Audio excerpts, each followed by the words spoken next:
Hi everyone, I'm going to go over number 3 on 32-5 classwork. So we've done 1 and 2, so I'm going to go on to number 3. So we haven't seen quadratics like this, and we haven't seen equations like this as well in a while. So just remember it's x squared divided by 5 is equal to negative 15. So remember I'm going to take that 5 and multiply it by negative 15. So when you do it algebraically, you're multiplying both sides by 5.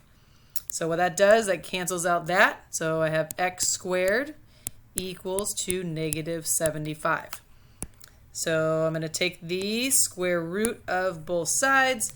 When I do that on my calculator, I press second.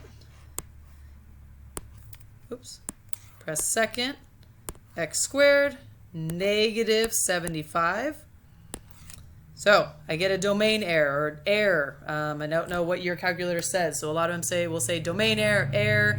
That is because you can't take the square root of a negative number unless you watched Miss Moronis's video. So anyway, so if you get an error, that means no real solution. So you can't get the real solution. So there is no solution.